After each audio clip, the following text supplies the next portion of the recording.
정말 아름답습니다. 감사합니다.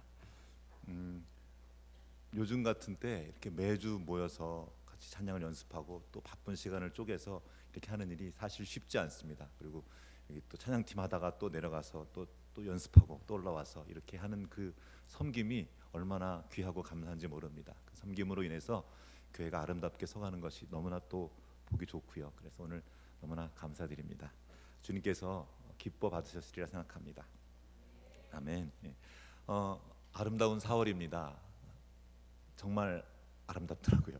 오늘 이렇게 차 타고 오는데 바로 얼마 전까지만 해도 이렇게 앙상한 나뭇가지만 남아있던 그 나뭇잎들에 연두빛 그 잎사귀들이 나오기 시작했는데 진짜 산뜻하면서 예뻤어요. 그리고 뭐 입구에 벚꽃들이 너무 예뻤고 가는 곳마다 이제 꽃들이 피어나면서 눈을 아주 즐겁게 하고 마음이 즐거워지는 그런 아름다운 봄입니다. 그런데 어떤 시인은 4월은 잔인한 달이라고 노래를 했어요. 저희도 이렇게 봄은 아름답지만 마냥 행복해만 할 수 없는 그런 현실을 살고 있습니다. 특별히 저쪽 그 유럽 쪽에는 봄이 왔지만 봄을 누리지 못하는 분들이 계시죠. 우리가 알다시피 그 우크라이나 전쟁 때문에 너무나 많은 분들이 지금 고통을 받고 있습니다. 전쟁의 참상은 우리가 일이 다 말할 수가 없습니다. 너무나 큰 아픔 중에 있고 고통 가운데 있습니다. 지금 이런 시대에 자기가 원하는 그 뜻을 이루기 위해서 전쟁을 일으키고 그 사람들을 그렇게 죽인다는 이런 일이 일어난다는 것 자체가 저는 믿기지 않는데 지금 그 일이 일어나고 있습니다. 이 전쟁의 참상은 그냥 남의 일이 아니죠. 불과 70년 전에 우리나라에도 한국 전쟁이 있었고 그 여파로 인해서 지금까지도 많은 분들이 고통을 받고 있습니다. 경제적으로는 많이 좋아졌다고 하지만 그때의 그 고통 때문에 고통받는 분들이 아직도 많이 계십니다. 얼마나 큰 고통인지 모릅니다. 다른 나라와의 전쟁은 아니지만 우리나라 안에서도 이런 전쟁과도 같은 끔찍한 일이 많이 있었는데요. 이상하게도 4월에 그런 일들이 많이 몰려 있습니다. 그 시작으로 4월 3일 4.3 사건 기억하시나요? 제주 4.3 사건 잘 몰랐었는데 제가 학교 다닐 때는 잘 못 배워서 요즘 들어서 그 일들이 밝혀지면서 얼마나 끔찍한 일이 제주에서 일어났는지 조금씩 우리가 알고 있습니다. 알아가고 있습니다. 또 한국 전쟁 10년 뒤에 1960년이죠.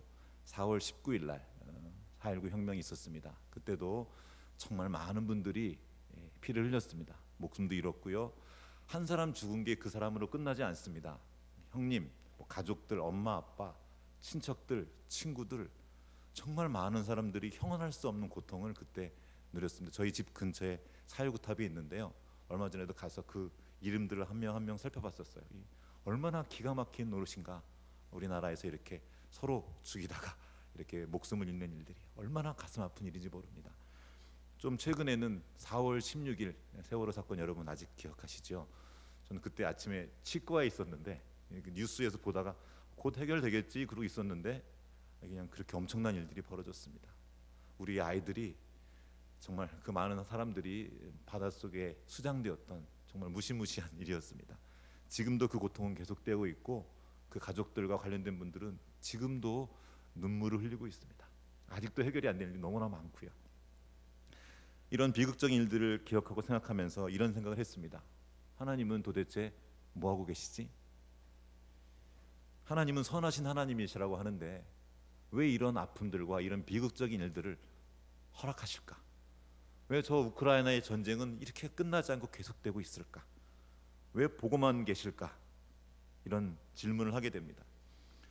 하나님을 따른다고 하는 우리는 도대체 이런 아픔들을 어떻게 바라보고 어떻게 행동해야 될까? 이런 고민도 하게 됩니다. 오늘 종료주일을 맞이하고 또 주님의 고난을 묵상하는 그 시간을 보내면서 어떻게 이러한 아픔들을 대해야 될까? 이런 눈물들은 어떻게 만나야 될까? 한번 같이 깊이 묵상해 보기 원합니다. 오늘 본문을 한번 보겠습니다. 오늘 본문은 예루살렘으로 가는 길 위에서 벌어진 사건입니다. 누가복음 19장 28절 말씀을 한번 함께 읽어보겠습니다. 누가복음 19장 28절 시작. 예수께서 이 말씀을 하시고 예루살렘을 향하여 앞서서 가시더라. 자, 따라가시는 것이 아니고 앞서서 지금 예수님이 뭔가를 하고 계시죠. 끌고 가고 계십니다.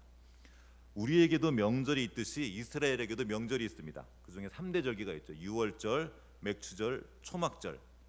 이 3대 절기에는 이 사람들이 예루살렘으로 성전에 올라갔어야 됐어요. 그래서 예수님께서 지금 그 성전을 향해 예루살렘으로 가는 이 시기는 6월절 기간이었습니다. 그래서 예수님 말고도 수많은 사람들이 지금 예루살렘을 향해 가고 있습니다. 그 나라 사람만 오는 것이 아니라 디아스포라라고 부르죠. 그 주변에 흩어져 있던 수많은 유대인들이 이 절기가 되면 전부 예루살렘으로 오고 있어요. 그러니까 예수님은 엄청나게 많은 그 예루살렘으로 가는 사람들 중에 한 분이었던 거죠. 그런데 그 예루살렘으로 가는 사람들이 예수님의 소문을 듣습니다. 기적을 행하고 정말 놀라운 말씀을, 천국 복음을 전하는 그 소식을 듣고 기뻤던 거죠. 그리고 그들 마음에 어떤 희망 같은 게 생겼겠죠. 아, 이분이 우리를 구원해 줄 분인가? 그래서 예수님의 가시는 그 길에다가 막 종려나무를 흔들고 옷을 벗어서 내려놓고, 오늘 본문에 있는 거죠, 막 주님을 높이고 찬양했습니다.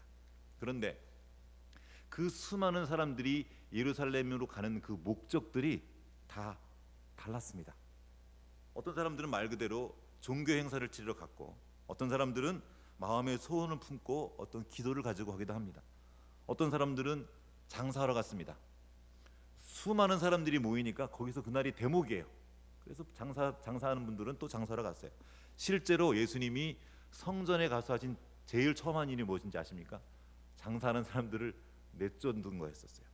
이런 일들, 여러 가지 목적을 가지고 사람들은 예루살렘 성전으로 올라가고 있었습니다. 그러면 예수님은 어떤 목적을 가지고 예루살렘 성전으로 올라가셨을까요? 예수님이 직접 그 목적을 밝히신 곳이 있습니다.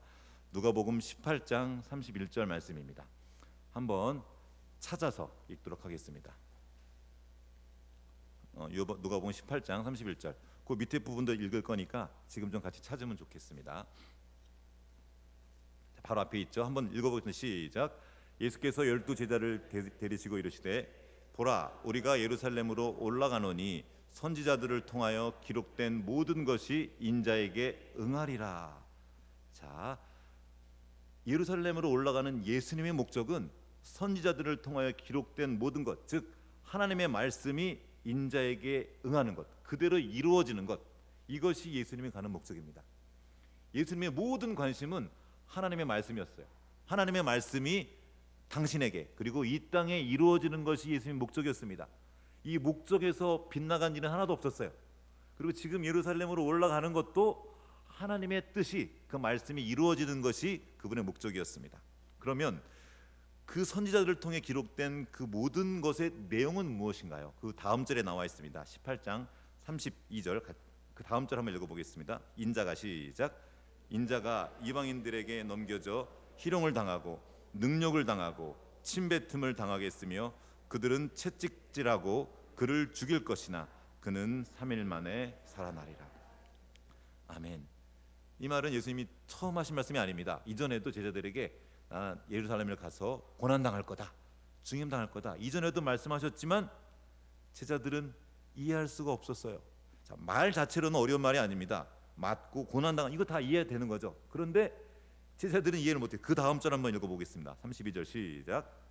제자들이 이것을 하나도 깨닫지 못하였으니 그 말씀이 감추었으므로 그들이 그 이르신 바를 알지 못하였더라. 예수님은 여러 번 이 말씀을 하셨습니다. 그런데 제자들은 계속 들어도 그 말이 무슨 말인지 알지 못했습니다. 이해력이 떨어진 것도 있었겠지만 여기는 말씀이 감추어졌으므로 아직 모르는 거죠. 그들의 관심은 전혀 다른 데 있었습니다. 이 다른 본문에 보면 이 말씀하신 직후에 제자들이 싸워요. 누가 더 크냐? 누가 그날에 예수님의 오른편에 설 거냐? 이거 싸워요. 완전히 다른 생각을 하고 있었던 겁니다. 자, 지금 예수님과 3년 동안을 같이 보낸 제자들이 예수님과 함께 성전으로 올라가고 있습니다. 그런데 전혀 다른 목적을 가지고 예루살렘으로 가는 거예요. 딴 생각하고 있는 겁니다. 동상이몽이죠. 자, 그러면 예수님의 제자들도 다른 생각하고 있는데 좀 떨어진 그 무리들은 어땠을까요? 과연 예수님의 마음에, 예수님의 목적에 관심이 있었을까요? 그들 또한 별로 관심이 없었습니다. 그냥 자기의 걸음을 가는 거죠. 자, 예수님이 이제 그 예루살렘 근처로 가까이 갔을 때 성전을 향하던 많은 사람들이 나귀를 타고 오시는 예수님을 보고 찬양하며 예수님을 환영합니다. 그 오늘 본문이죠. 한번 읽어보겠습니다. 19장 37절 38절입니다. 시작. 이미 감람산 내리막길에 가까이 오심에 제자의 온 무리가 자기들이 본 바 모든 일로 인하여 기뻐하며 큰 소리로 하나님을 찬양하며 이르되 찬송하리로다. 주의 이름으로 오시는 왕이여 하늘에는 평화요 가장 높은 곳에는 영광이로다 하니 아멘. 마태복음에는 우리가 잘 아는 말씀이 기록되어 있죠. 호산나 다윗의 자손이여 찬송하리로다. 호산나. 네. 예루살렘으로 향하는 길에 예수님께서 많은 기적을 일으키시고 천국 복음을 들려주셨습니다. 이 소문이 퍼졌고 예루살렘 가까이 왔을 때는 제자의 많은 무리들이 예수님을 찬양하고 환영한 겁니다. 이들은 겉으로는 예수님을 환영한 것 같았지만 그들의 관심은 예수님이 아니었습니다. 뭔가 다른 걸 들고 있었던 거예요. 이걸 우리가 어떻게 할 수 있죠? 불과 며칠 안 지나서 일주일 채도 안 지나서 예수님을 십자가에 못 박습니다. 이들의 관심은 전혀 다른 데 있습니다. 자, 지금 오늘도 여기 여러분들이 교회에 오셨습니다. 그리고 지금 전국에 온 세계에서 이 날을 맞이하여 종료주일 예배를 드리고 있습니다. 수많은 사람들이 교회에 와요. 그런데 어떤 목적으로 왔는지는 아무도 모르죠. 본인만 알겠죠. 하나님만. 이 자리도 마찬가지예요.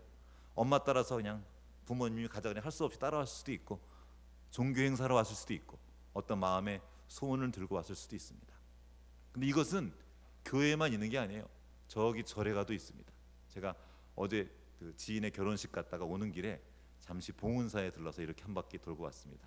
목사가 고난주간에 웬 봉은사냐고 그렇게 있겠지만 궁금해서 갔었어요. 어떻게 지내나 갔더니 깜짝 놀랐습니다.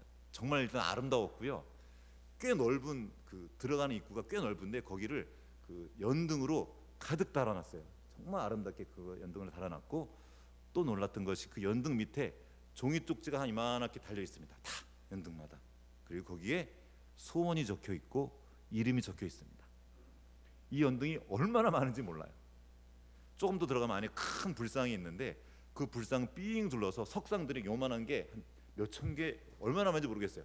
정말 많은 석상들이 거기 쭉 삥 둘러 있는데 그 석상 밑에 다 이름이 적혀 있어요. 지금 이분들의 마음속에 어떤 소망이 있는 거죠. 갈망을 가지고 와서 이 소망을 이루어 주세요 부처님 하고 기도하는 마음을 담고 있는 겁니다. 자, 나쁜 일입니까? 소원을 갖는 게 나쁜 일인가요? 나쁜 일이 아닙니다. 우리 모두 소원을 가지고 있어요. 소원 자체는 나쁜 일이 아니지만 한번 생각해 보자는 거죠. 절에 가서 그 소원을 아뢰는 거랑 교회에 와서 그냥 내 소원을 아뢰는 거랑 이게 어떤 차이가 있을까? 무슨 의미가 있을까? 절은 힘이 없고 교회는 힘이 셉니까? 절에서 기도하면 덜 이루어지고 교회에서 기도하면 더 잘 이루어집니까? 어떤 것 같으세요? 그러면 교회 다니는 사람이 더 부자야 되잖아요. 거기 그 강남의 한복판 땅에 그 엄청난 곳이 그 다 절 땅이에요. 교회식으로 따지면 엄청 복받은 그 절이죠. 우리 교회가 훨씬 작은데 어떻게 된 거죠? 뭔가 다른 일이 있다는 겁니다. 하나님은 우리에게 소원을 두고 일하십니다. 맞아요. 소원을 갖는 것 자체는 나쁜 것이 아닙니다. 그런데 그 소원이 무엇인가가 중요한 것입니다. 제자들의 마음속에 뭐가 있었냐면 내가 더 커지고 싶었던 거예요. 내가 더 세지고 싶었던 거예요.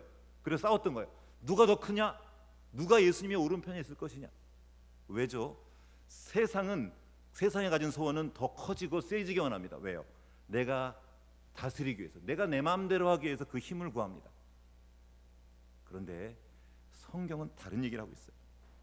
자, 좀 이제 말씀을 더 보기 원합니다. 이제 막 사람들이 막 호산나 호산나 외치면서 막 길을 깔고 외치고 옷을 깔고 막 난리를 피웠는데 바로 그 순간에 누가가 어떤 장면을 포착합니다. 그리고 이렇게 기록해요. 19장 41절 말씀입니다. 같이 읽어보겠습니다. 시작. 가까이 오사 성을 보시고 우시며. 굉장히 이상한 일이 벌어지고 있습니다. 지금 막 방금 전에 호산나 뭐 찬양하라 다윗의 자손이여 막 이렇게 했는데 그거를 등지고 예수님은 지금 예루살렘 보시면서 울고 계십니다. 왜? 이게 어떻게 된 장면일까? 그 뒤에 설명이 나와 있어요.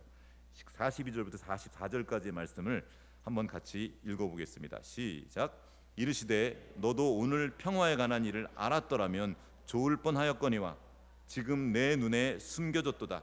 날이 이를지라 내 원수들이 토둔을 쌓고 너를 둘러 사면으로 가두고 또 너와 및 그 가운데 있는 내 자식들을 땅에 메어치며 돌 하나도 돌 위에 남기지 아니하리니 이는 내가 보살핌을 받는 날을 알지 못함을 인함이니라 하시니라. 아멘. 지금 이스라엘 상황은 그렇게 좋지 않습니다. 왜냐하면 로마의 식민지 상황이에요. 게다가 헤롯이라는 분봉왕이 다스리고 있습니다. 로마에도 세금을 내야 되고 헤롯에게도 세금을 내야 되고, 그때 성전세라 그래서 성전에 바치는 돈도 내야 됐습니다. 그러니까 이스라엘 백성들이, 일반 사람들이 받는 고통은 이루 말할 수가 없었습니다. 세금 걷는 세리들은 월급이 없었어요.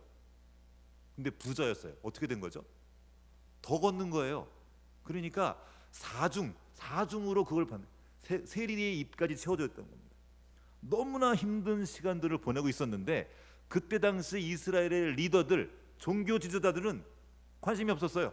그들의 관심 뭡니까? 내가 가지고 있는 이 기득권을 지키는 거예요. 마음대로 하는 겁니다. 여러분, 지금 이 6월절은 완전 대목이었습니다. 수많은 사람들이, 그 외국에 있는 부자 상인들이 와서 그 돈 다 털고 가는 거예요. 그 돈이 다 어디에 모입니까? 성전에 모이는 겁니다. 이 대제사장들은 갑부 중에 갑부였어요. 그래서 헤롯 왕도 함부로 못해요. 엄청나게 돈이 많거든요.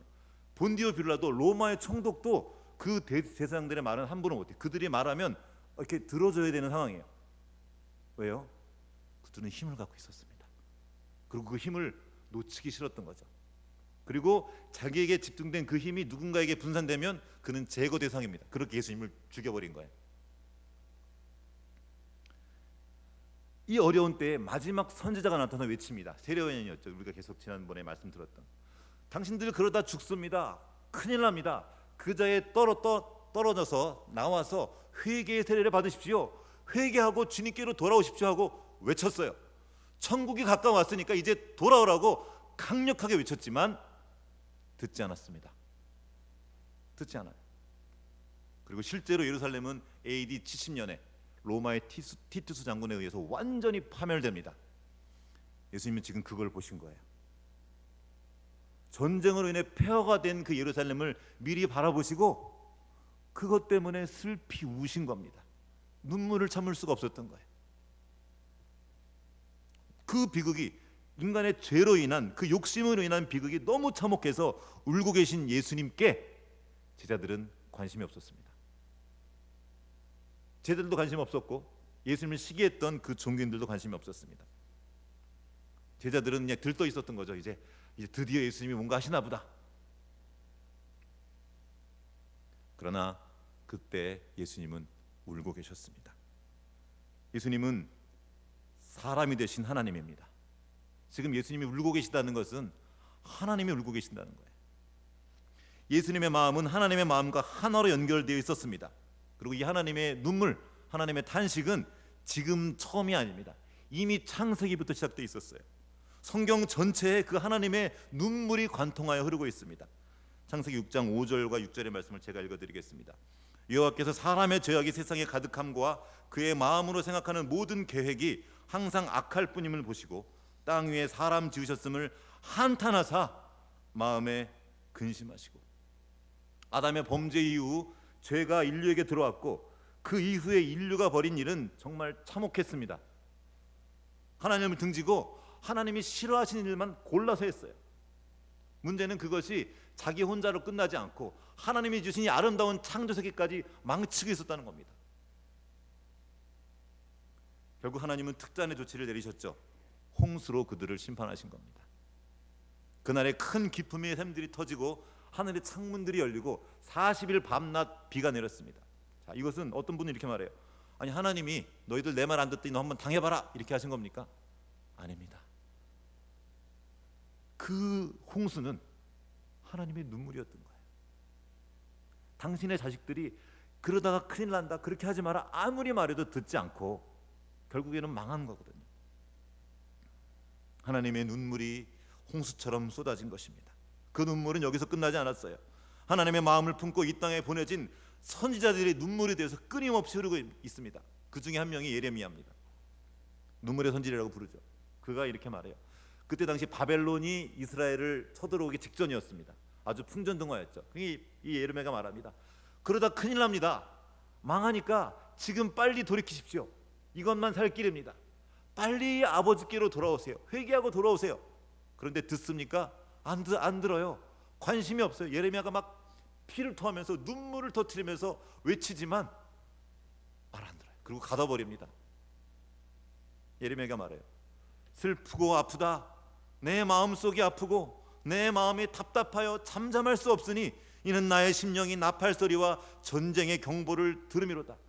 당신들 그러다가 죽습니다. 빨리 돌이키세요. 그러나 그들은 취해 있었습니다.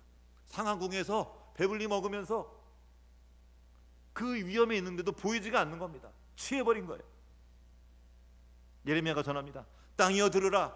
내가 이 백성에게 재앙을 내리리니 이것이 그들의 생각의 결과라. 그들이 내 말을 듣지 아니하며 내 율법을 거절하였습니다. 그들은 어느 날 갑자기 망한 게 아니었습니다. 하나님이 계속 선지자를 보냈어요. 그러다 망한다. 큰일 난다. 제발 돌아와라. 듣지 않습니다.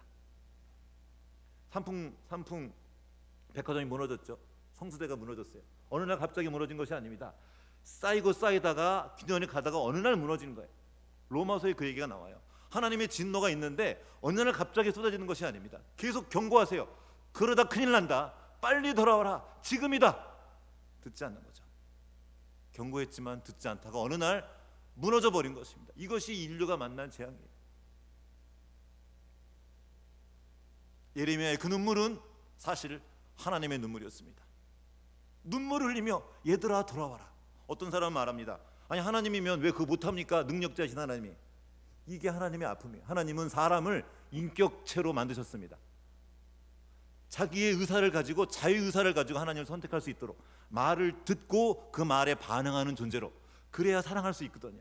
그래야 마음을 나눌 수 있거든요. 하나님과 마음을 나누고 하나님과 연결되어서 세상을 다스리는, 세상에 하나님의 생명이, 하나님의 그 풍성함이 흘러가게 하는 존재로서 인간을 만드셨어요. 로봇으로 만드신 게 아니란 겁니다. 그래서 말씀하셨어요. 그러나 듣지 않는 것입니다. 말하고 말해도 듣지 않자 이제 눈물을 흘리시는 거예요. 하나님이 예레미야를 통해 말씀하십니다. 14장 17절의 말씀이에요. 너는 이 말로 그들에게 이르라. 내 눈이 밤낮으로 그치지 아니하고 눈물을 흘리리니 이는 처녀 딸 내 백성이 큰 파멸 중한 상처로 말미암아 망함이라. 여기 제 딸들이 앉아 있습니다. 망한다고 생각해 보세요. 아빠의 눈물에 피눈물이 나는 거예요. 제발 그러지 마라. 돌아와라. 그것만 살 길이다. 눈물을 흘리는 겁니다. 예레미야 눈물은 하나님의 눈물이었어요. 그러나 사람들은 보지 않았습니다. 관심 없었어요. 그날 예수님의 흘린 눈물도 그거였어요. 너무 슬퍼서 울고 계신데 누가가 그걸 보면 누가의 관심이 뭐였죠? 약한 사람의 관심이 있던 그 누가의 눈에 그것이 들어온 것입니다. 제자들은 지금 정신없어요. 정신이 팔려 있습니다. 딴데 누가 더 크냐? 누가 더 잘 사냐? 누가 더 좋은 차 타냐? 누가 더 좋은 집 사냐? 누가 더 성공했느냐? 완전 다른 데가 있는 거예요. 그러니까 예수님의 눈물이 보이지 않아요.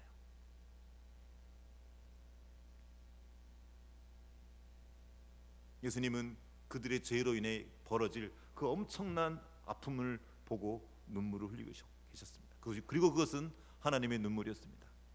그리고 그 하나님은 지금도 울고 계십니다. 성령께서 지금도 탄식하시면서 우리를 위해 중보하시는 겁니다. 이와 같이 성령도 우리의 연약함을 도우시나니 우리는 마땅히 기도할 바를 알지 못하나 오직 성령이 말할 수 없는 탄식으로 우리를 위하여 친히 간구하시느니라. 말할 수 없는 탄식으로 울 수밖에 없는 거예요. 지금도 울고 계십니다. 그런데 이 눈물에 관심 있는 사람이 아주 적습니다. 관심이 없어요. 다른 데가 있습니다. 지금 내 눈앞에 일이 너무 커요. 지금 대학 가야 돼요. 돈 벌어야 돼요. 살아야 돼요. 온통 다른 일에 관심 갖다가 주님의 그 마음에, 그 주님의 눈물에 관심 갖지 못하게 된 것입니다. 기도하는 자는 이제 그 눈물을 만나는 겁니다. 눈물 때문에 너무나 힘들고 슬퍼서 주님 앞에 가서 울며 노래합니다. 울며 기도해요. 그러다 만나는 겁니다. 아, 주님이 날 위해 먼저 울고 계셨구나. 날 위해 기도하고 계셨구나. 주님의 그 눈물을 만나게 되는 겁니다. 주님의 그 마음을 만나게 되는 거예요. 그리고 이제 주님의 그 눈물을 만난 사람은 주님의 고난에 동참하는 길을 들어가는 겁니다. 자신의 삶을 거기에 드리는 거예요. 성경의 인물 가운데 이렇게 울었던 인물들이 굉장히 많습니다. 하나님의 사람들은 그 눈물이 있어요. 다 울어요. 그냥 우는 게 아닙니다. 통곡하고 탄식하는 거예요. 왜? 이대로 가면 망하니까. 다들 잔치를 벌이고 있는데 거기다 찬물을 끼얹는 것처럼 우는 거죠. 느헤미야의 눈물을 기억하십니까? 제가 읽어드리겠습니다. 느헤미야 1장 3절과 4절에 나와 있는 말씀이에요. 느헤미야가 하나님으로부터 소식을 듣습니다. 예루살렘이 폐허가 됐다. 거기에 있는 사로잡히지 않은 그 사람들이 거기에서 큰 환난을 당하고 능력을 받으며 예루살렘 성은 허물어지고 성문은 불탔다는 소식을 들어요. 이 느헤미야는 어디 있었냐면 수상궁, 저기 페르시아, 거기에 아주 좋은 곳에 있었던 관리였습니다. 그가 그 소식을 듣고 여기 이렇게 나와 있어요. 말을 듣고 앉아서 울고 수일 동안 슬퍼하며 하나님의 하늘의 하나님 앞에 금식하여 기도하며, 그 소식을 듣고 눈물을 흘리고 통곡을 하며 금식을 했습니다. 그리고 그의 마음에 결심을 합니다. 하나님, 제게 은혜를 베풀어 주십시오. 저를 그곳에 보내주십시오. 제가 그 성을 새롭게 하겠습니다. 그리고 하나님께서 그에게 은혜를 베푸시는 거예요. 그에게 탁월함을 주시는 겁니다. 왜요? 목적이 분명합니다. 그는 하나님의 눈물을 보았고 그 눈물을 따라 마음에 품고 그곳으로 움직였던 거예요. 하나님이 그에게 은혜를 베푸신 겁니다. 오늘날 하나님께서 성도들에게 사명을 주십니다. 우는 자들과 함께 울라. 그리고 말씀하시죠. 애통하는 자는 복이 있나니 그들이 위로를 받을 것이며, 그 애통하는 자에게 주신 복이 있습니다. 그리고 그들의 눈물을 마지막 때 내가 그 모든 물을 씻어주리라 말씀하십니다. 여러분, 살다 보면 눈물 나는 일이 있습니다. 깊은 슬픔과 아픔들이 있습니다. 그 순간은 우리 주님의 눈물을 만날 수 있는 순간입니다. 그 눈물을 주님께 가져가십시오. 그러면 그때 당신을 위해 눈물 흘리며 기도하셨던 그 주님의 눈물, 성령님의 탄식을 만나게 될 것입니다. 그리고 이제 그 눈물을 만난 사람은 다시 일어나 울며 주님이 바라보신 그곳을 봅니다. 그 전까지는 자기 때문에 울었어요. 나를 바라보고 나의 아픔과 나의 상처만 들여다보면서 울었습니다. 그런데 이제 눈을 들어서 주님을 보는 거예요. 십자가에 못 박히신 주님, 나를 위해 피 흘리시고 죽으신 주님을 보는 겁니다. 이것이 모세가 세웠던 광야에서 그 장대입니다. 놋뱀. 자기 상처에, 자기 눈물에서, 자기 상처에서 눈을 떼지 못한 사람은 그 놋뱀을 볼 수가 없어요. 예수 그리스도를 볼 수가 없습니다. 이제 눈을 떼고 주님을 보라는 거예요. 주님의 눈물을 보라는 겁니다. 왜 주님이 우신지 보라는 거예요. 우리가 살아가는 이 세상을 보시는 겁니다. 타락하여서 하나님과 떨어져서 고통받는 수많은 사람들의 그 아픔을 보라는 거예요. 그리고 하나님께서 이제 말씀하십니다. 그들과 함께 가서 울어라. 지금도 수많은 사람들이 교회로 나와 있습니다. 왜 나왔을까요? 어떤 목적으로 나왔는지 지금 우리에게 묻고 있습니다. 종교 행사를 따라왔을 수 있어요. 안 나가면 찜찜했죠. 이제는 코로나 때문에 그것도 없어졌다 그러더라고요. 수많은 사람들이 안 가요. 소원 성취, 축복, 하나님 이거 다 주십니다. 근데 왜 주신지 아십니까? 하나님의 목적은 분명합니다. 나 한 사람 복받게 하기 위함이 아니라 나로 인해서 나와 관련된 사람들이 축복을 받게 하기 위함입니다. 성경이 처음부터 시작됐어요. 아브라함 때부터. 아브라함에게 왜 복 주셨습니까? 너 때문에 너와 관련된 주변에 있는 모든 민족이 복을 받게 하려고 복을 주신 거예요. 이게 하나님이 우리에게 복 주시는 이유입니다. 너 혼자 행복하라는 것이 아니에요. 함께 행복하라는 것입니다. 그게 새로운 소원을 우리에게 주십니다. 소원이 바뀌는 거예요. 이전에는 나를 위해 소원을 가졌습니다. 나를 위해 울었어요. 이제는 하나님의 나라를 위해 소원을 품게 되는 겁니다. 그리고 그 일이 나에게도 좋은 일이며 가장 좋은 일이 되는 거예요. 교회는 세상의 빛입니다. 세상의 소금이에요. 세상 속에 들어가서 그 빛을 발해야 됩니다. 세상을 살맛나게 하는 거예요. 아, 그래도 내가 태어나길 잘했구나 하고 말할 수 있도록 해주는 것이 바로 교회입니다. 어떻게 할 수 있을까요? 찾아가서 울어주는 겁니다. 모든 사람을 다 찾아갈 수 없죠. 내게 보이는 곳이 있습니다. 느헤미야는 예루살렘을 보았습니다. 그 폐허가 된 예루살렘의 성벽을 보고 그곳에서 고통받는 약한 사람들, 어린아이, 부녀자들을 보고 그들을 위해 가서 성벽을 쌓았습니다. 우리도 그렇게 들어가야 됩니다. 정치, 경제, 사회, 교육과 문화 수많은 곳에서 복음을 필요로 하고 있습니다. 하나님의 마음을 필요로 해요. 누군가 가서 그들을 섬겨야 돼요. 근데 지금 교회가 그들을 보지 못하고 눈물을 흘리지 않고 있습니다. 자기를 위해서만 울고 있습니다. 그들을 가야 돼요. 여러분, 주님의 눈물을 만난 자에게 주님은 탁월함을 주십니다. 여러분, 교회는 주 예수 그리스도의 생명이 흐르는 그런 몸입니다. 머리가 예수님이고 우리는 그 몸이에요. 예수님은 가장 아름답고 가장 탁월하신 분입니다. 온 우주에서 가장 권세 있고 가장 능력 있는 분입니다. 근데 교회가 메가리가 없어요. 힘이 없어요. 왜죠? 딴 데가 있는 겁니다.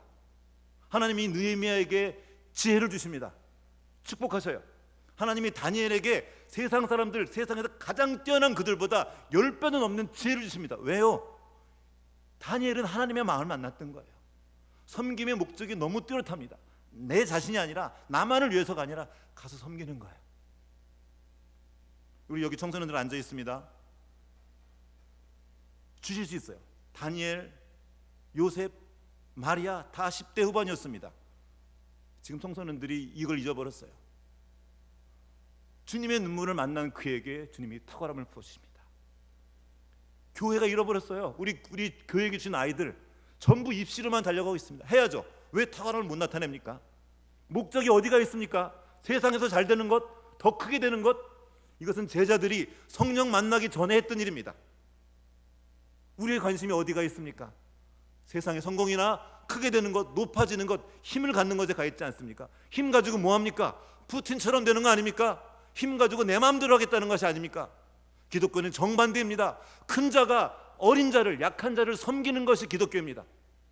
천하보다 소중한 것이 한 영혼이라는 게 기독교입니다. 그 거라사에 미친 광인 한 명을 찾아서 예수님이 그 풍랑이는 바다를 찾아간 것, 그것이 기독교입니다. 약한 사람, 그 어려운 사람들을 위해서 이삭을 흘리고 가는 것이 기독교입니다. 함께 잘 살 수 있도록 그 우는 자를 찾아가서 우는 것. 지금 이 세상은 교회를 필요로 하고 있습니다. 다시 무슨 말이냐면 예수 그리스도의 몸을 필요로 하고 있습니다. 장애인들도 있고요, 어린아이들도 있고요, 여러 가지 수많은 복지도 있고 경제계에도 필요합니다. 정치계도 찾아 들어가야 돼요. 윌버포스라는 분이 있습니다. 노예 해방을 영국에서 이뤘던 분이에요. 교회가 그때 노예 해방에 노예 제도에 앞장섰었어요. 근데 이 윌버포스가 보니까 아니에요, 이거는 하나님의 형상을 지닌 그런 사람을 이렇게 노예로 삼는 말이 안 되는 거였거든요. 이 윌버포스가 원래 사명을 받았습니다. 목사가 되려고 했어요. 근데 이걸 내려놓고 정치가가 되기를 합니다. 평생을 노예 해방을 위해 싸우다가 죽기 며칠 전에 노예 해방 소식을 듣습니다. 그의 눈에 그게 보인 거죠. 눈물을 흘리면서 그곳을 찾아가는 겁니다. 저도 학교를 찾아가서 아이들 만나고 여러 사람들을 만나, 아이들 찾아가면 아이들이 다 비명을 지르고 있어요. 나보고 어쩌라고. 선생님 만났더니 선생님들도 비명을 지르고 있어요. 나보고 어쩌라고. 부모님은 부모님대로, 교장 선생님은 교장 선생님대로 다 나보고 어쩌라고. 다 너무 힘들어요. 다 아파요. 다 복음이 필요한 겁니다. 누군가 사랑으로 찾아가서 그들을 만져줘야 돼요. 누가 합니까? 예수님이 그것 때문에 우리를 이 땅에 두신 거예요. 이 눈물 나는 일들, 이 아픈 일들, 이 일들이 세상에 가득합니다. 전쟁의 소문, 말도 안 되는 그런 폭력들, 아픔들. 우리는 말합니다. 하나님 어쩌자고 이런 일을 우리에게 허락하십니까? 주님께서 말씀하십니다. 네가 가라. 내가 그것 때문에 너를 불렀다. 주님의 마음과 닿으면 하나님이 탁월함을 부어주십니다. 여기 청년들도 계시죠? 하나님이 그 지경에 탁월함을 나타낼 수 있도록 도우십니다. 학생들 공부할 지혜를 주십니다. 왜 못 받습니까? 다니엘도 받은 걸, 느헤미야도 한 걸. 그렇게 위인 좋습니다. 공부가 아니어도 좋습니다. 우리는 적어도 가서 그들을 위해 울 수 있습니다. 함께 하는 거예요.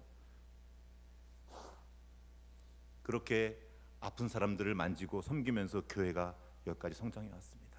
아무도 그 아픈 사람들을 돌아보지 않을 때, 로마에 전염병이 나서 모두가 죽어갈 그때, 가족들도 그들을 다 버리고 떠나갈 그때 그리스도인들이 그들을 가서 먹여줬어요. 만나고 그 전염병이 옮아가면서 뭐죠? 그리스도의 탁월함을 받은 겁니다. 그 탁월함의 중심에 바로 사랑이 있습니다. 하나님의 사랑이에요. 예수님의 눈물을 보기 원합니다. 해주세요. 모든 능력보다 뛰어난 그 능력 주님이 주십니다. 모든 권세 위에 있는 그 권세 우리 아버지께 있습니다.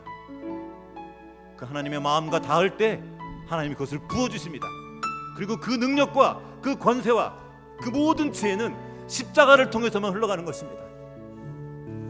우리가 주님 앞으로 나가서 내가 저희들 십자가를 지고 주님과 함께 울며 그들을 위해 기도할 때 주님께서 이제 지혜를 주실 겁니다. 보여주실 것이에요. 네가 할 곳, 네가 갈 곳을 보여줄 것입니다. 하나님이 주님 몸된 교회인 우리를 통하여서 그 엄청난 일들을 오늘도 행하실 것입니다. 같이